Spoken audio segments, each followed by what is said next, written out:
Bonjour à tous et bienvenue sur ma chaîne. Aujourd'hui, première vidéo longue et je vais traiter du harcèlement, un sujet qui me tient beaucoup à cœur.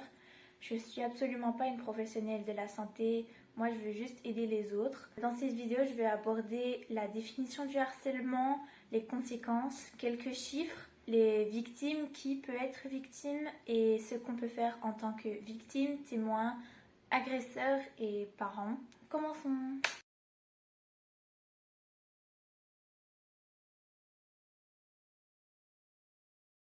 Le harcèlement est une série de violences répétées qui peuvent être physiques, morales et ou psychologiques.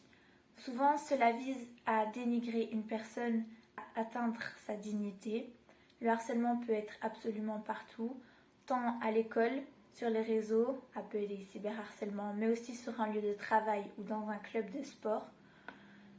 Souvent, on retrouve trois catégories de personnes, les victimes, l'agresseur et les témoins. Les victimes sont souvent seules ou deux, elles sont en tout cas en minorité. Elles se font agresser et passent souvent inaperçues. Le ou les agresseurs, souvent c'est la tête de groupe, ils vont être 1, 2, 3, mais pas souvent énormément non plus. Ils vont, comme leur nom l'indique, agresser la victime psychologiquement, physiquement, avec des insultes, des injures et ou sexuellement parfois. Les témoins, ça souvent c'est beaucoup de personnes. Les témoins peuvent être des complices passifs, actifs. Donc les témoins peuvent soit rigoler avec l'agresseur ou soit ne rien dire. Et dans de rares cas, les témoins vont trouver la victime pour l'aider à en parler au professeur, à ses parents, à des personnes de confiance qui peuvent arrêter ces cercles vicieux.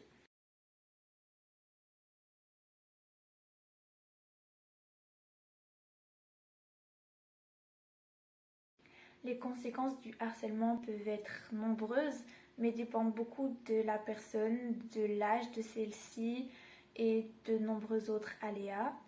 Mais souvent, on retrouve quand même un isolement, un renfermement de la personne, une baisse de l'estime de soi. Le harcèlement peut aussi déclencher des troubles psychologiques comme de l'anxiété, parfois une dépression, et dans certains cas, la victime sera poussée à faire une tentative de suicide suite à la violence des agresseurs. En quelques chiffres, 6% des collégiens en France estiment être harcelés. Dans une école de 1000 élèves, par exemple, une grosse école quand même, mais 60 élèves sont harcelés. 60, c'est énorme. Les écoles, pour moi, devraient mettre quelque chose en place.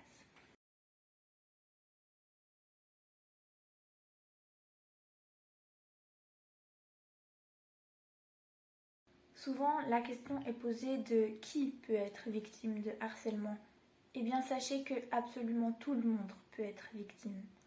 Cela peut partir d'une simple différence, une couleur de cheveux, un style différent, une orientation sexuelle. Vraiment, tout le monde peut être victime. Mais si vous êtes victime, sachez que ce n'est absolument pas de votre faute.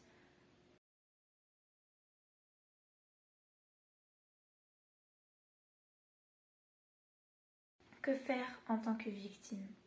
Pour moi, la meilleure chose à faire, c'est d'en parler à quelqu'un. Oui, ça fait très peur, mais ça peut mener à des bonnes décisions. Je pense que les victimes peuvent avoir peur des représailles, de ce que les agresseurs pourraient faire s'ils apprennent qu'on en a parlé à quelqu'un. Mais je pense que c'est quand même la meilleure des choses à faire, en parler. Et peut-être cela va mener à un changement d'école, punir les agresseurs de leurs malfrats. Si c'est sur les réseaux, vraiment bloquer les personnes. Il ne faut pas attendre, il faut le faire directement. Sachez que si vous n'osez pas en parler, il y a des numéros d'écoute. En France au 30-20 et pour le cyberharcèlement au 30-18. En Belgique, ce sera au 0800 95 581. Donc ces numéros d'écoute sont gratuits, anonymes et tout le monde peut téléphoner. Je pense qu'il y a des heures, mais il faut regarder sur Google, c'est assez bien renseigné. Vraiment, parfois, téléphoner à ces numéros peut nous aider à en parler à quelqu'un ou nous aider à changer les choses. Pour ceux qui ne savent pas s'ils sont victimes de harcèlement, s'ils ne savent pas si un comportement est sain ou malsain, je vais mettre juste après un harcélomètre. C'est un peu comme une échelle de 1 à 10 qui va dire si son comportement est sain et de plus en plus malsain. Si vous vous rendez compte que en fait c'est grave ce qu'il se passe, alors parlez-en, vraiment. Il n'y a pas toutes les situations, mais c'est assez bien résumé et assez bien fait.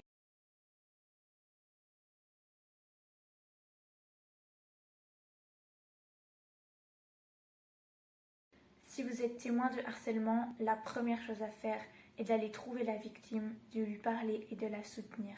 Lui dire qu'elle est là, que vous pouvez l'aider et essayer d'aider la victime à aller parler à quelqu'un qui peut changer les choses. Vous, même sans la victime, vous pouvez aller trouver quelqu'un pour parler de la situation, car si vous êtes témoin d'une situation de harcèlement, oui, c'est grave et parlez-en. Si vous avez le courage, il faut essayer d'aller raisonner l'agresseur, de lui dire que ce qu'il fait est mal, de lui dire de temps en temps stop. Une chose à faire absolument, c'est de ne pas rire avec l'agresseur. Si vous riez, cela va renforcer le mal-être de la personne victime de ce système. En tant qu'agresseur, oui, je fais une partie pour ceux qui pourraient penser être un agresseur. Je pense que la première chose à faire, c'est de s'en rendre compte, de se mettre à la place de la victime, de se dire que oui, ce que je fais, c'est mal. Parfois, ça peut partir d'un comportement, parfois ça peut être dans les gènes, qu'on est plus imposant, qu'on va plus avoir besoin d'être le chef. C'est ok, mais pas en diminuant les autres. Si vous vous rendez compte que ce que vous faites est mal, parlez-en à quelqu'un de confiance qui pourra vous aider à arrêter. Mais vraiment, rendez-vous compte du mal que vous faites et arrêtez le plus vite possible. Que faire en tant que parent? Pour moi, un parent a peur pour son enfant en général. Donc je pense qu'il y a une certaine vigilance envers son enfant. Donc si vous remarquez un isolement, un renfermement de celui-ci, allez lui parler et demandez-lui s'il se passe quelque chose. Si votre enfant vous a confié qu'il était harcelé, sachez que votre enfant ressent souvent une grande honte et une grande souffrance. C'est pas facile à vivre quand on a été victime pendant et après, car cela peut laisser des conséquences. Je conseille de consulter un psychologue qui peut nous aider à travailler ça et à aller mieux. En tant que parent, vous pouvez trouver une solution avec lui. Je pense qu'une solution contre lui n'est pas bonne, mais cherchez avec lui qu'est-ce que vous pourrez faire, qu'est-ce que vous pourrez mettre en place pour aller mieux. En tant que parent, vous pouvez changer les choses. Alors, je pense que vous devriez faire sentir à l'enfant que vous pouvez changer les choses plus que la victime ne le pense, car souvent on pense que rien n'est possible, la situation est gravée dans le marbre, mais non, les choses peuvent changer. Sachez que si votre enfant vous en a fait part, c'est déjà un énorme pas. Donc si l'enfant l'a fait, c'est vraiment excellent, n'hésitez pas à lui dire. Pour parler avec l'enfant qui annonce être victime, il faut parler calmement et avec beaucoup de bienveillance.